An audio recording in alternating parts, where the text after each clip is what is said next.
যে ছবি আপনারা দেখতে পাচ্ছেন, বহরমপুরে যুব তৃণমূলের শহর সভাপতির গাড়ি লক্ষ্য করে গুলি চলার অভিযোগ। গতকাল রাত 11টা নাগাদ সাইদাবাদ এলাকা দিয়ে ফেরার সময় বহরমপুর শহর যুব তৃণমূল সভাপতি পাপাই ঘোষের গাড়ি লক্ষ্য করে পরপর 2 রাউন্ড গুলি চলে বলে অভিযোগ। বিস্তারিত জানবো, কথা বলবো আমাদের প্রতিনিধি রাজীব চৌধুরীর সঙ্গে। রাজীব, কি ঘটেছে, কারাই গুলি চালায়?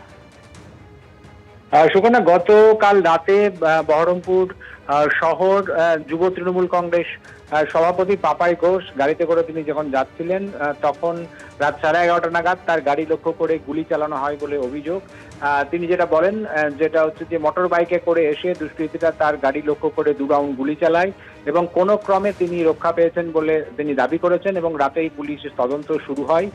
পুলিশ ক্ষতিগ্রস্ত গাড়িটিকে বাজেয়াপ্ত করছে এবং তৃণমূলের পক্ষ থেকে সরাসরি অভিযোগ করা হচ্ছে বহরমপুরে কংগ্রেসের যে সিন্ডিকেট বাহিনী রয়েছে, মার্ডার সিন্ডিকেট ফের সক্রিয় হয়েছে এবং তারাই এই ঘটনার পিছনে রয়েছে বলে কংগ্রেসের পক্ষ থেকে সরাসরি তৃণমূল কংগ্রেসের পক্ষ থেকে সরাসরি কংগ্রেসের দিকে অভিযোগের আঙুল তোলা হচ্ছে। যদিও কংগ্রেস অভিযোগ অস্বীকার করছে এবং এই গুলি চালনার ঘটনা নিয়ে কিন্তু রাজনৈতিক চাপানুতোল কিন্তু ইতিমধ্যেই শুরু হয়েছে বহরমপুর জুড়ে।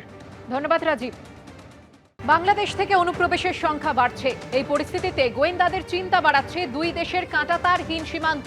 এর আগে এবিপি আনন্দের ক্যামেরায় ধরা পড়েছিল মুর্শিদাবাদে কাঁটাতারহীন সীমান্তের ছবি। একই ছবি নদিয়ায়। জমি জটের কারণে এখনো জেলার একাধিক জায়গায় ভারত বাংলাদেশ সীমান্তে কাঁটাতারের বেড়া নেই। হাঁসখালি ও ধানতলার প্রায় 8 কিলোমিটার জায়গা কাঁটাতারহীন, যার জেরে অনুপ্রবেশের সম্ভাবনা বাড়ছে বলে মনে করছেন গোয়েন্দারা।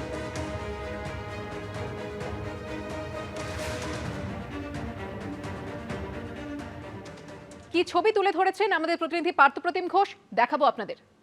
অনুপ্রবেশের ক্ষেত্রে গোয়েন্দাদের কাছে আশঙ্কা বাড়ায় সেটা হচ্ছে কাঁটাতারবিহীন যে এলাকাগুলো রয়েছে।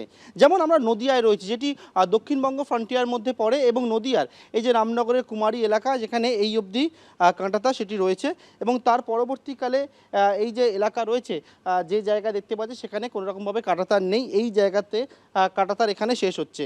কারণ হিসেবে জানা যাচ্ছে যে এক হচ্ছে এখানে বেশ কিছু গ্রাম রয়েছে, ফলে কাঁটাতার দেওয়াতে সমস্যা। উল্টো দিকে নদী রয়েছে, ইছামতি নদী, এবং অনেকেই যে বিষয় সন্দেহ করেন বা যে বিষয় উঠে আসছে সেটা হচ্ছে নদিয়াতে একের পর এক যে গ্রেপ্তারির সংখ্যা বাড়ছে, অনুপ্রবেশকারীদের সংখ্যা বাড়ছে, সেটা হচ্ছে এই যে কাঁটাতারবিহীন যে এলাকাগুলো রয়েছে সেই এলাকা থেকে মূলত এই নদী পথ ধরে অনেকেই কিন্তু বাংলাদেশিরা তারা চলে আসে এদেশে, এবং আসার পরবর্তীকালে তারা কিন্তু এখানে এসে যে অনুপ্রবেশ করে এবং বেআইনি যে কাজ, সেই কাজগুলোতে অনেকে লিপ্ত পরিণত হয়, তেমনটা গোয়েন্দারা জানতে পারছেন। তবে এক্ষেত্রে যে সমস্যা সেটা হচ্ছে কাঁটাতারবিহীন এলাকা।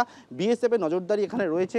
এখানে যে জায়গা দেখতে পাওয়া যাচ্ছে এই জায়গা এবং আরও বেশ কিছু জায়গা রয়েছে, যার মধ্যে নদিয়ায় প্রায় 8 কিলোমিটার জায়গা রয়েছে এরকম কাঁটাতারবিহীন অবস্থায়, এবং সেক্ষেত্রে কিন্তু একের পর এক যে অনুপ্রবেশের সংখ্যা নদিয়াতে অনেকটাই বেশি, এবং সেক্ষেত্রে পুলিশ প্রশাসনের তরফ থেকে বলা হচ্ছে তারা কিন্তু ধরপাকড় চালায় এবং এবছরে প্রায় 300 জন এমন বাংলাদেশিকে তারা গ্রেপ্তার করেছে যারা বেআইনিভাবে অনুপ্রবেশ করে এদেশে এসে থাকছিল। ক্যামেরা সন্দীপ পালের সঙ্গে পার্থপ্রতিম ঘোষ, এবিপি আনন্দ, নদিয়া।